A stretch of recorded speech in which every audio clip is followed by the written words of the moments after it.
Waouh, les petits angoissés! Aujourd'hui, nous allons voir comment la vie tranquille d'un inspecteur de police va virer au cauchemar. C'est parti! Comme tous les jours, l'inspecteur Peter Ashbourne commence sa journée en dépliant son journal et en l'ouvrant à la page des nouvelles locales. Comme tous les jours, 3 minutes plus tard, l'agent Golding frappe quelques coups discrets et vient lui apporter sa tasse de thé. Belle journée en perspective, inspecteur. Effectivement, Golding. Quoi de neuf depuis hier?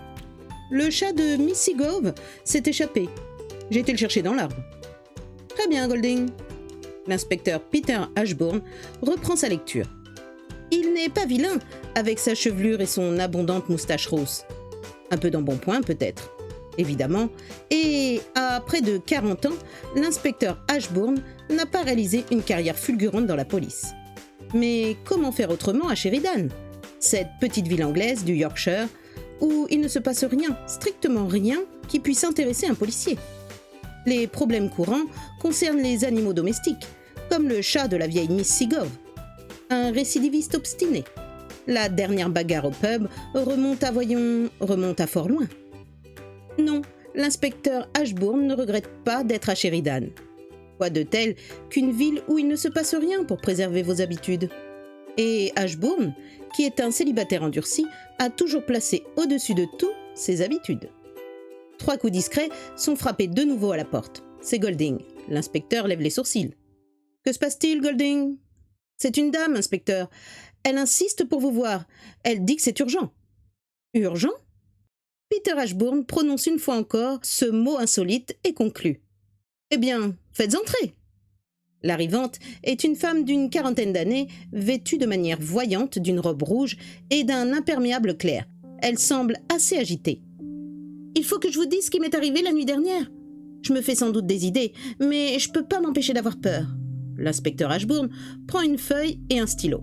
« Voulez-vous que nous procédions dans l'ordre, madame? Vous êtes ?»« Patricia Lindquist. J'habite Perswick Road, à Sheridan. »« Parfait, je vous écoute, madame Lindquist. » C'était vers 20h30. Je rentrais à Sheridan avec le car de Kingston, comme tous les jours.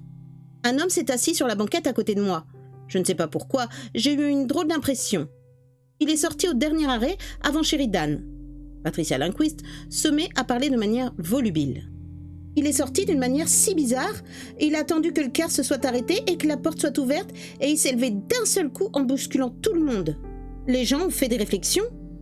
C'est en effet fort mal élevé, madame, mais... Attendez, je ne vous ai pas dit le principal.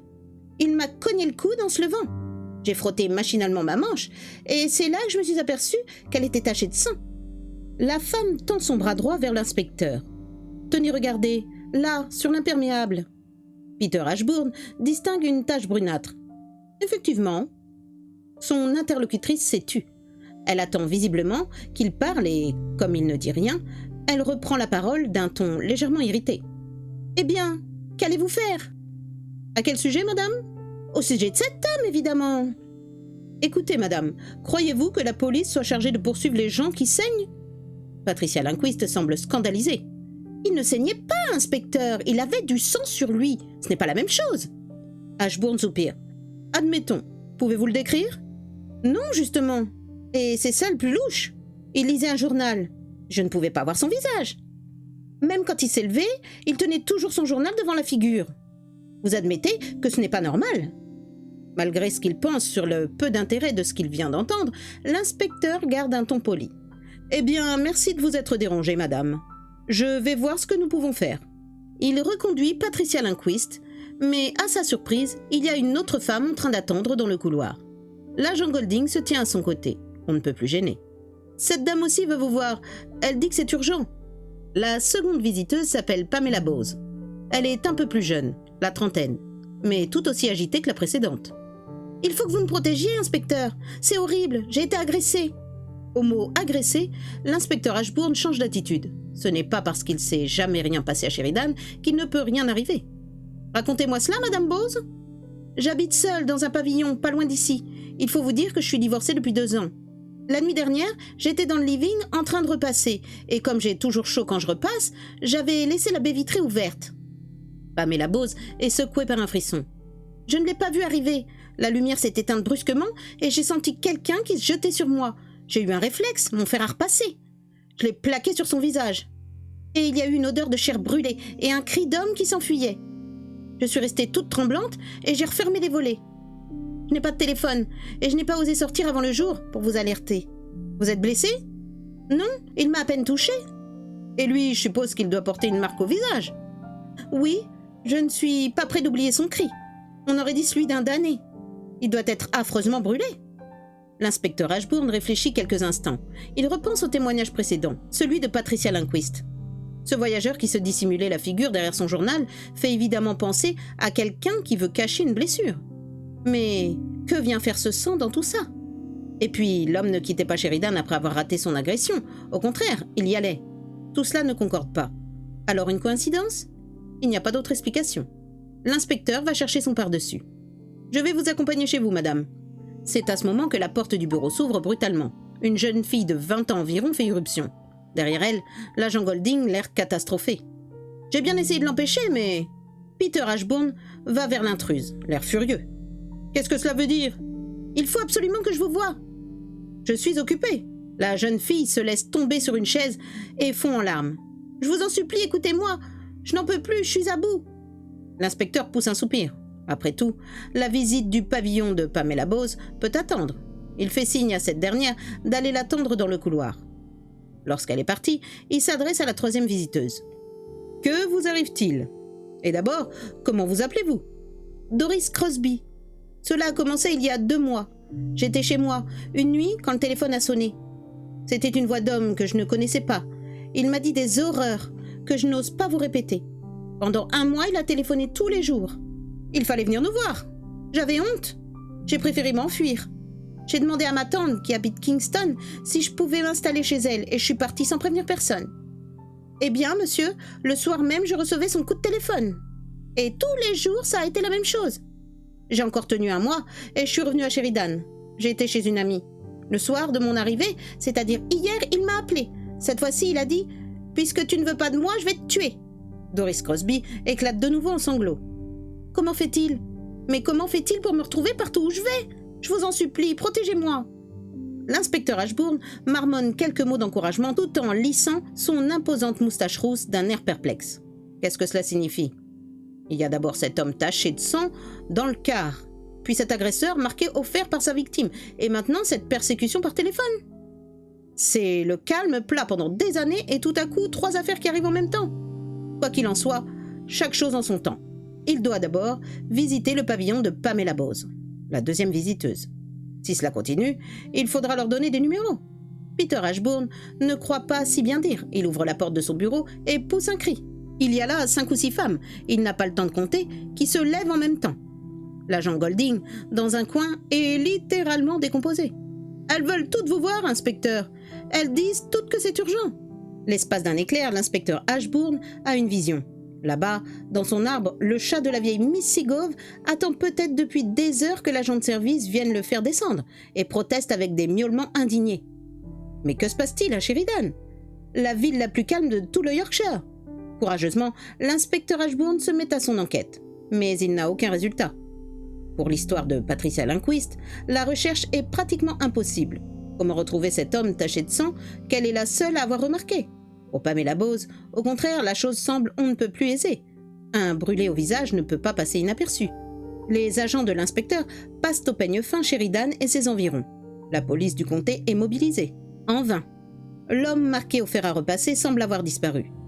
Mais c'est peut-être la dernière histoire, celle de Doris Crosby, qui se révèle des plus déconcertantes. Peter Ashbourne, après l'avoir priée de rentrer chez elle, fait mettre son téléphone sur écoute. Or, pas une fois le mystérieux correspondant ne s'est manifesté.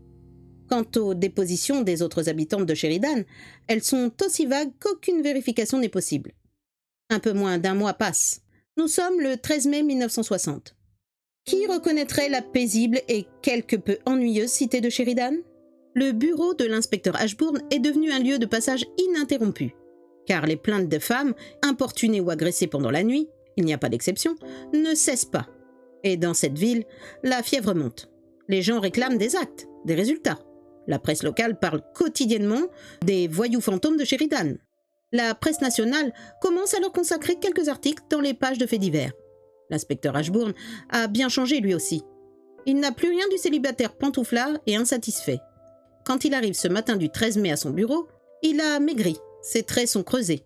Il s'installe, la mine fermée, le regard dur. L'agent Golding, qui vient lui apporter son thé, constate que son chef n'a pas ouvert le journal. Il comprend sans peine pourquoi. La presse est de plus en plus virulente contre lui. « Vous ne voulez pas de votre thé, inspecteur ?» Ashbourne sort de sa lugubre méditation.